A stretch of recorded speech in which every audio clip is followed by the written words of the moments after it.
muli. Welcome back. Batang talyer ng Riyadh po. So may expedition dito na 2010 na model. Ang problema po ay kaya ayaw ko mag-start. So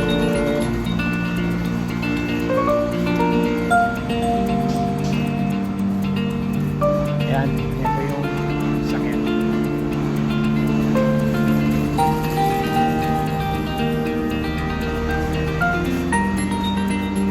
Nakakaranas po kayo yung mga tatlong trouble, lalo na sa expedition.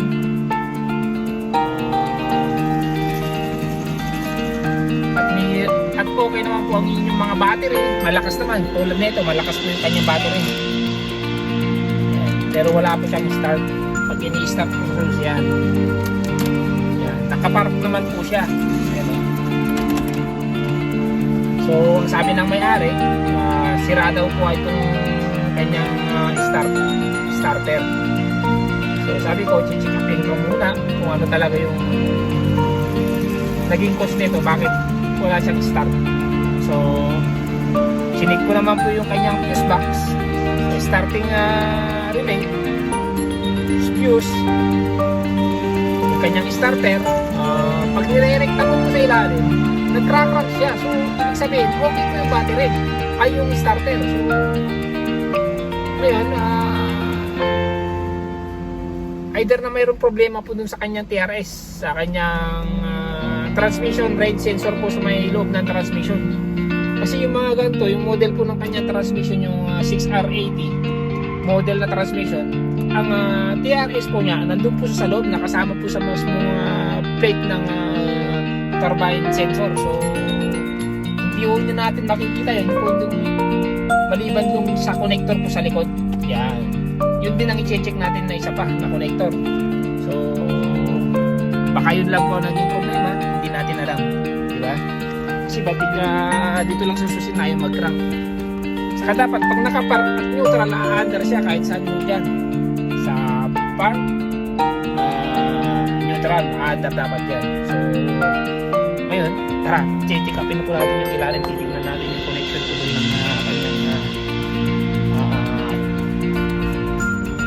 TRS sensor sa ilalim. So medyo kaagapan tayo ngayon kahit wala pa tayong isa.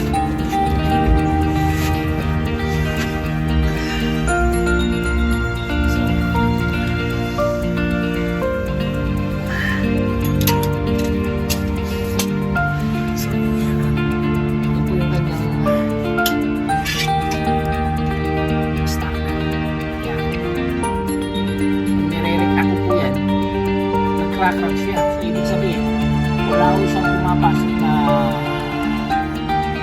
live papuntang dito sa start lock, pero mayroon siya pong live wire. So ang problema yung start. So kasi yung start,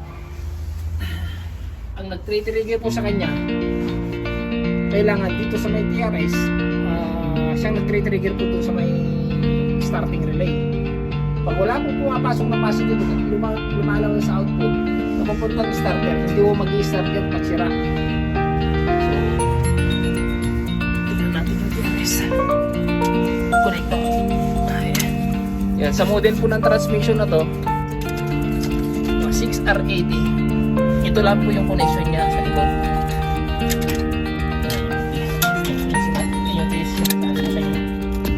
Ayun, ay nakita na ako.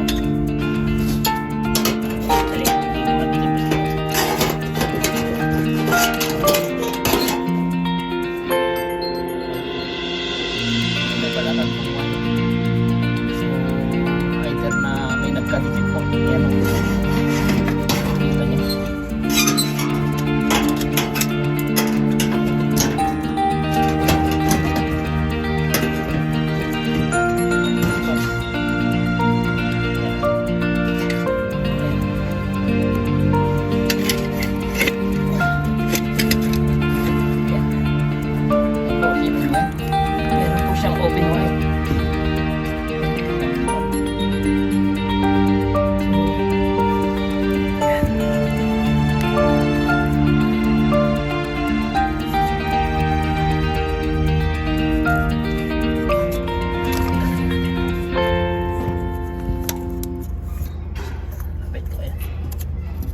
Ayan, ito po ang naging problema po mga paps.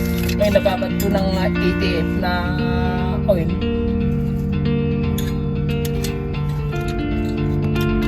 Ayan o.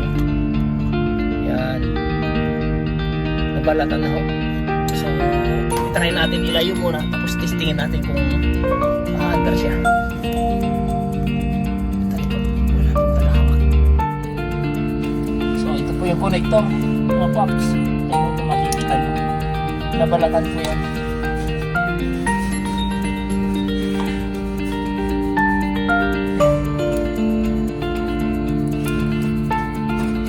Nababad na po ng iris.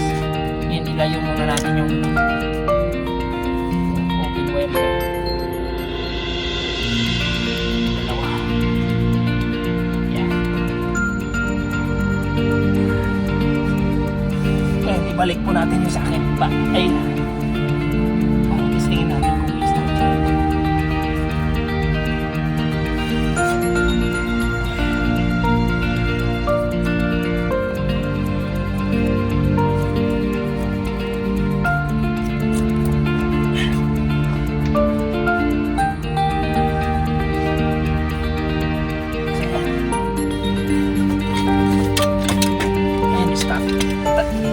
Try ko natin i-start kung maandar siya. Kung may ground. Labas na yun. Mahirap po pag walang lifter. So ayan. Try natin kung i-start.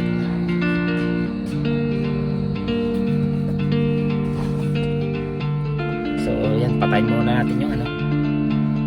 Yan. Yan po na ipapark po natin. So yan, nakapark na. Try po natin i-start ngayon kung under siya o hindi. Bismillah. Yun. See? Yan, mandar po mga paps. So ibig sabihin, doon lang po naging problema sa connector po sa may transmission. Yan.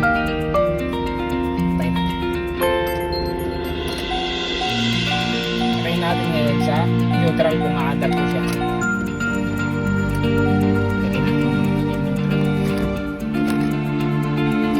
Neutral po yan. Dapat aandar din po yan kahit hindi nakapark.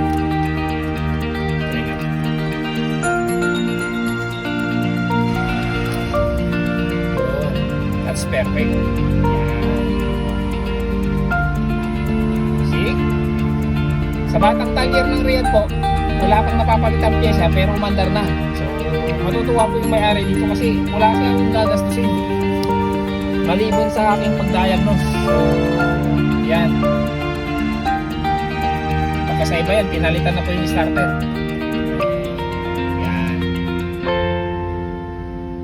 So sa mga owner po ng mga sasakyan dyan, may mga expedition na tulad nito, maging aware lang po pagka nagpapacheck up po kayo pag ganyan po yung trouble ng inyong mga sasakyan sa tulad nito.